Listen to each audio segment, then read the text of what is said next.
Leo Varadkar has suggested Boris Johnson could use his decisive majority to sign up to EU standards in order to avoid a no-deal Brexit at the end of next year.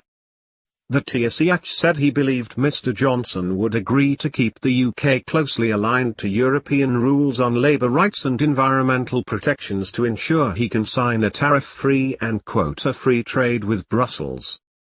The Prime Minister has vowed not to extend the transition period beyond December 2020, giving himself only 11 months to negotiate the future trading relationship with Brussels or risk crashing out of the bloc.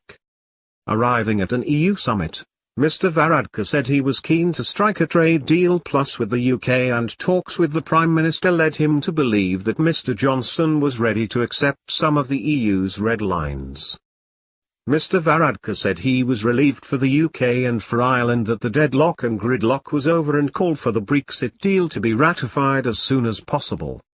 Asked about the next stage of the Brexit process, he said, "I'd like to ensure we still have tariff-free and quota-free trade between Britain and the EU, and that there is a set of minimum standards so that nobody feels that there's unfair competition or anyone's trying to undercut them when it comes to labour rights, environmental protection and issues like that." My conversations with Mr Johnson, I think he's probably in a similar space, so it's a case of now getting on with it. I think the prospect is though to develop a new future economic partnership between the EU and UK, and one that's going to be mighty and one that is going to be good for all of us. The outright Conservative majority will make it easier for the Prime Minister to secure a trade deal, despite the tight timetable, Mr Varadkar said. He said, "I think striking a trade deal by the end of 2020 is enormously ambitious, but we won't achieve if we don't try, and we're determined to try. I think the fact Prime Minister Johnson has a clear majority makes a big difference. I think the Prime Minister's hand is strengthened. It's always easier for us to negotiate with a partner who has a strong personal mandate in the Parliament." European Council President, Charles Michel, said Brussels wanted to see the Brexit deal to be ratified as soon as possible, as he sent his congratulations to the Prime Minister. Mr Michel said the EU was ready for the next phase, adding, "We will negotiate a future trade deal which ensures a true level playing field."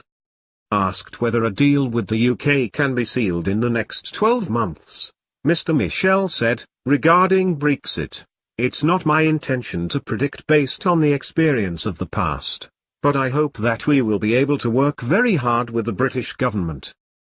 A string of populist leaders sent their best wishes to Mr Johnson, with Italy's right-wing opposition leader Matteo Salvini tweeting, "Go Boris go." Marine Le Pen, who heads France's National Rally Party, congratulated Mr Johnson in her native language for his overwhelming victory. Bulgaria's centre-right Prime Minister Boyko Borisov offered congratulations to Mr Johnson and his party. "I believe that we will continue to work well together and maintain high-level cooperation between Bulgaria and the UK," Mr Borisov tweeted. Guy Verhofstadt, the outspoken European Parliament Brexit negotiator, put out a statement accepting that the UK was on course to leave the bloc. He said, "Brexit will now happen. The British people have confirmed their referendum decision of 2016. The EU must now focus on building a new close, fair and lasting partnership with Britain.